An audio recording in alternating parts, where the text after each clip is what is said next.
Now, from the Weather Tracker TV Storm Studios, this is your weather tonight. Here's Chief Meteorologist William Cole. All right, folks, heading right on in now to our Monday evening. And I tell you what, our Monday afternoon across North Texas, it was downright hot. You probably don't need me to tell you that. In fact, it was record-breaking hot. You have to go all the way back to 1917 on today's calendar date. That's 107 years ago to find a 90-degree reading.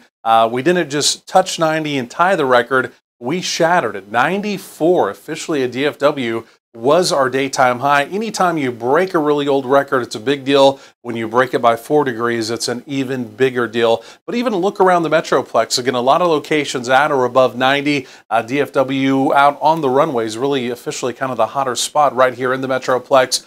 Some of our more, we'll call those eastern locations in the Metroplex, like eastern Dallas County back over to Rockwall County. Again, most of those locations essentially in the mid-upper 80s. But even looking around North Texas, Mineral Wells was the hot spot across our entire region.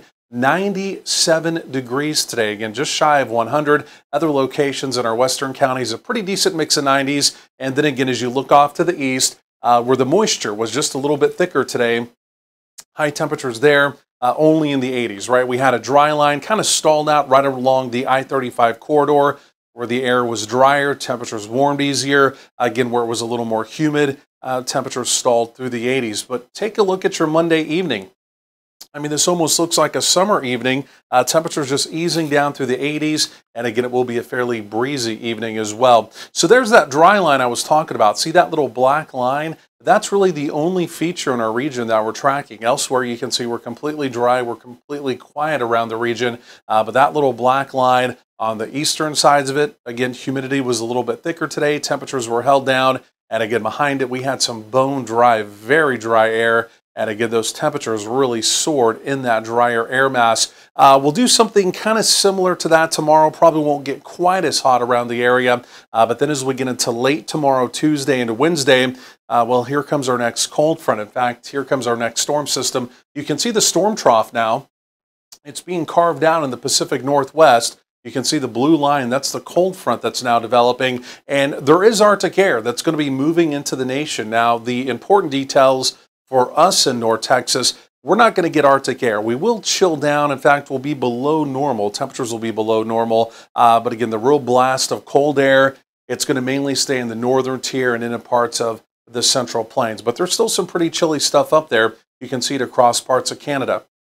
So as we go forward in time, there is that storm trough, right? If the trough came a little bit further to the south, it would give us a better opportunity of really getting some cold air in, right? But again, you see it stays well off to the north. We have the front that comes through right around midnight tomorrow. So Tuesday night, early Wednesday morning, it appears as though it comes through dry. But then I'm watching this next storm system right on the heels of that storm system. This is an El Nino storm. It comes in for Thursday, and there's going to be an opportunity of some rain with that. Just a good old-fashioned rain on Thursday, the way it looks. And then right over my shoulder, this will be Sunday. And this may be a more significant storm coming in on Sunday with maybe the opportunity of even some stronger storms, maybe severe weather around the region as well. Here's your Thursday, though. Take a look at this.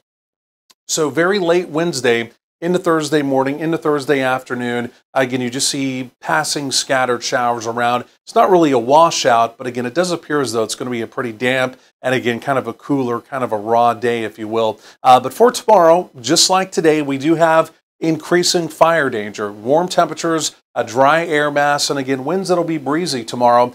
So again, fire danger essentially from the Interstate 35 corridor off to the west. But as we go through this evening, as we go through the overnight, lows here generally in the 60s. In fact, it will take us quite a while to even get to those 60s by sunrise tomorrow morning. Again, for late evening plans, you can see temperatures through the 70s. And then for tomorrow, mid-upper 80s to right around 90. Here comes the cold front. Again, overnight Tuesday, early Wednesday. Again, you can see temperatures definitely chillier, again, to start our Wednesday. But even as we go through the day, high temperatures there are only going to be in the mid-50s, right? But that front does come through dry. But here comes that following El Nino storm on Thursday, an opportunity of scattered rain. We warm up for the weekend, but maybe that opportunity for rain and storms on Sunday, we'll track that carefully, and then possibly another storm system about 9 or 10, 11 days on down the road.